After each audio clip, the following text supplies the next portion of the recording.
More in-depth coverage now on campaign 2014 with Eyewitness News political analyst and pollster Joe Fleming joining us in studio once again. Joe's had a busy couple of days. Thanks for coming back again. My pleasure. Let's talk about the governor's race. The votes were broken down in the Democratic primary, just about the same as our poll back in August. Yes, it was.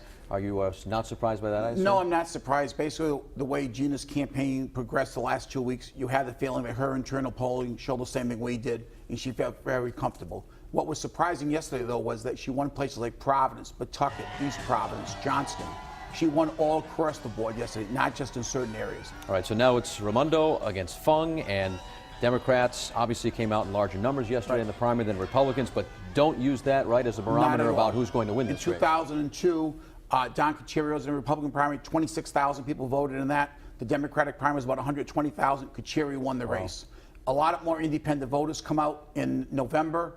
So Republicans do very well in Rhode Island for the governorship. They don't do well with a lot of other offices, but for governor they do. I expect a very competitive race here. All right, now to the mayor of Providence. We'll get to Buddy Cianci in a minute, but first let's talk about Brett Smiley dropping out of the race and how much you think that helped Jorge Elorza get in. I think that turned that race right around. If Brett Smiley was in that race, he would have done very, very well on the east side of Providence.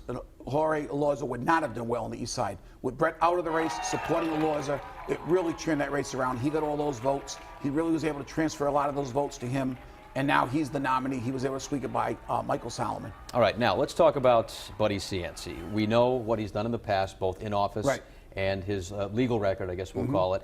Buddy TV is now, Buddy Theater is now underway. We saw that press conference this morning.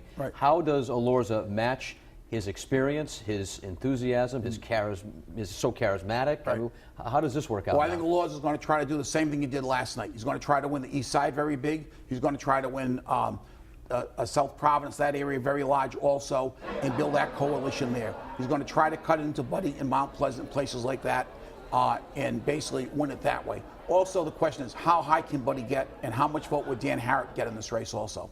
All right, so we're just getting underway. Oh, yes. Another road on the campaign trail, another fork in the road. Joe, thanks. Get some rest. Thank you. All right. Joe Fleming working hard for us over the last couple of days, couple of months, couple of years. Been doing this for us. Our coverage of campaign 2014 continues tonight on Eyewitness News, starting live at 5, leading right up to the November 4th general election. And of course, we'll have it all covered for you on Eyewitness News and on WPRI.com.